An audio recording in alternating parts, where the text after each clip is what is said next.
कौन थी वो? मैं 8 महीने की प्रेग्नेंट थी और अपनी डिलीवरी के लिए अपने मायके गई थी। माँ ने मुझे फोन पर बताया, घर के पीछे की तरफ जो खाली जमीन थी ना, वहाँ पर एक नया कमरा बनवा लिया है। इतने सालों के बाद जैसे ही अपने घर में कदम रखा, कुछ अलग सा लगा। माँ, ये घर के पीछे की तरफ नया कमरा बनवाने की क्या जरूरत थी? अरे बेटा, घर के पीछे दूर दूर तक खाली जमीन है। तेरे पापा को कई दिनों से लग रहा था कि यहाँ पर एक कमरा बनवा लेंगे तो ताजा हवा मिल जाया करेगी। अब तो ये सब छोड़ और चल जल्दी से दूध पी ले। माँ, मैं थोड़ी देर में पी लूंगी, आप सो जाओ। मैंने दूध का गिलास उठाकर उस खिड़की में रख दिया। पता नहीं कब आंख लगी। अचानक से खिड़की के पल्लों के खड़कने की तेज आवाज आई। दूध का गिलास धड़ाम से जमीन पर आ गिरा। जमीन पर गिरते ही दूध का रंग लाल हो चुका था। मैंने खिड़की से झांक कर बाहर देखा। चारों तरफ धुप अंधेरा था। उस अंधेरे की तरफ से कुछ आवाजें आ रही थी, जैसे छोटे बच्चे आपस में खिलखिलाकर मस्ती कर रहे हो।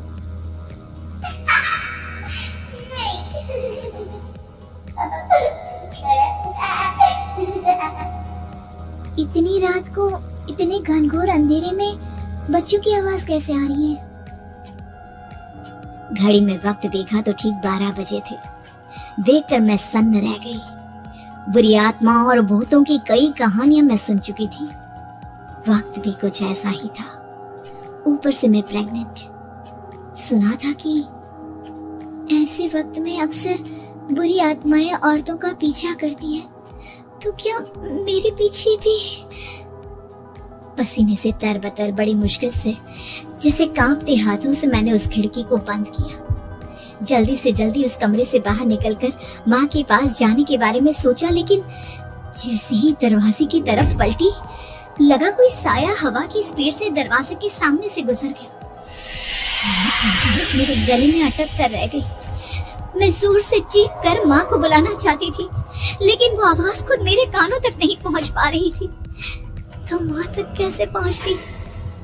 खिड़की के पल्ले एक बार फिर तेज हवा के झोंके से धड़ाम करके खुल गया और पूरी ताकत से मैं चीख पड़ी। जानती थी मेरी चीख की आवाज सुनकर कुछ ही सेकंड में माँ वहां पहुंच जाएगी, लेकिन ऐसा कुछ हुआ ही नहीं। मेरा कलेजा डर के मारे फटा जा रहा था। आखिर माँ ने मेरी आवाज क्यों नहीं सुनी? इतनी गहरी नींद में तो माँ कभी नहीं सोती। ठीक पीछे खुली हुई वो खिड़की। मुझ में इतनी ताकत नहीं बची थी कि मैं पलटकर उस तरफ देख भी सकूं। हवा का एक सनसनाता हुआ झोंका उसी वक्त मेरे कानों से आकर टकराया। लगा जैसे किसी ने दबी हुई आवाज में धीरे से मुझसे कहा, चली जाओ यहाँ से। मैंने दोनों हाथ अपने कानों पर रख लिए और एक बार फिर ताकत लगाकर जोर से चीखने की कोशिश की। माँ! पापा! मेरी आवाज उस कमरे की दीवारों से टकराकर वापस मुझे ही सुनाई दे रही थी। जितनी ताकत के साथ मैंने चीखने की कोशिश की थी, कुछ ही देर बाद उससे कहीं ज्यादा तेज और दर्दनाक चीख मुझे सुनाई देने लगी। ये आवाज ठीक मेरे पीछे खिड़की से आ रही थी। वो आवाज मेरे कानों में पिघलते हुए लोहे की तरह गिर रही थी। उन आवाजों में हैवानियत थी। वो आवाज़ें किसी इंसान की नहीं है, इतना मैं समझ चुकी थी। कांप रहे हाथों से मैंने अंधेरे में कुछ ढूंढने की कोशिश की। तभी अचानक मेरा हाथ बेड पर रखी टॉर्च पर पड़ा। किसी तरह ताकत लगाकर टॉर्च का बटन ऑन किया, लेकिन ये क्या? सामने दरवाजे पर 3 छोटी लड़कियां खड़ी हुई थी। उनके हाथ में स्टील के चमचमाते हुए चाकू थे। मैं घबराकर लड़खड़ाई और पीछे की तरफ हटी, लेकिन तब तक वो मेरे पास आ चुकी थी। उनकी गर्दन टेढ़ी थी और उनके हाथों के वो चाकू मेरे पेट को निशाना बनाने को तैयार। मैं जोर से चीखी, नहीं, छोड़ दो मेरे बच्चे को, मत मारो, मत मारो, छोड़ दो मेरे बच्चे को। सोनाली, क्या हुआ बेटा?